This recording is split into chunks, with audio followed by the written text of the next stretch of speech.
from Oakland. I'm a supporter of the Occupy movement when it was first started. I didn't personally occupy, and I'm also ashamed to say I've been only busted twice, and that was quite a number of years ago. But we have already won a major victory for this country. The national discussion has changed. A year ago, we were all talking about debt, the debt crisis, the debts we all deposited. Now the discussion has changed. We're talking about jobs, we're talking about income inequality, and we know our work is not done, and it will continue after we leave here. I want to thank you very much. I'm a Democratic committee member, elected committee person in my election district. I know most of the people here are not satisfied with what the Democratic Party has done. I know a lot of people are not satisfied with what I've done. Good. You will do better. We will do better. Another world, a better world is possible. Thank you.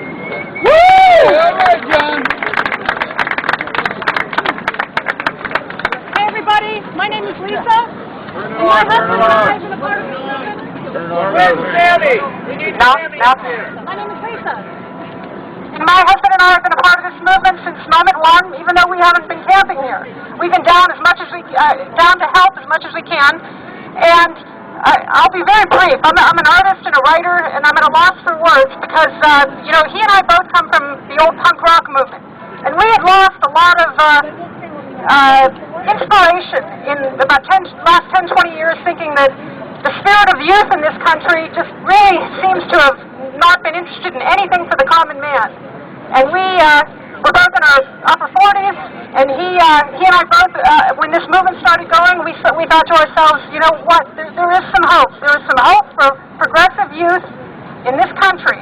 And we were shocked to see what started happening, not only on Occupy Wall Street, but here in Pittsburgh and all across the country. And I will quickly only say that there are, as I mentioned, I'm a writer, there are people out there that call themselves reporters, and some of them aren't here today, and they tried to suggest that this isn't a movement, or that these people aren't important, or that the people that aren't camping here aren't behind this movement, and they're way wrong. They're way wrong. Yeah. The movement will not die. It is for the 99%, and that includes a bunch of you behind the fence over there as well. Because if you're not for the 99%, then you're supporting the 1% unless you are one. This is an important movement, and all I can say is that these kids are the ones that are the real investigative reporters. These kids and all of these people behind them, many, many generations above them, are the ones that are doing the work that needs to be done in this country.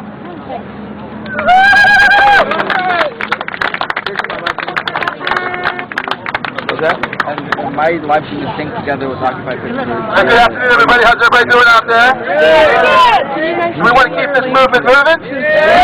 Keep on moving forward. The name is OccupytheBurgh. Pittsburgh and this region moving forward for the majority of the votes to the 99%? One big thing we have to do to make sure that happens is fight for transit. I know who here tell us about public transit in Pittsburgh and the region here. Let's hear it.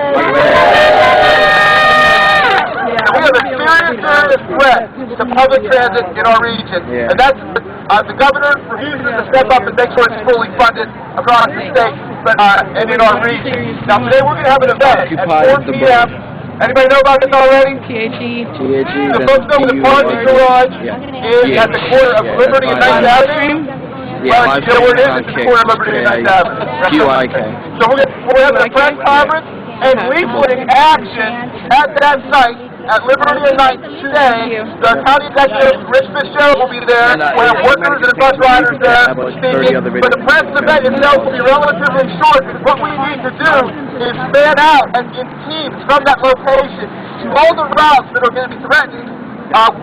with elimination come September if we don't get funding. We're talking about 45,000 bus riders who will be without buses. We're talking about 35% cuts. We're talking about what have been described as bus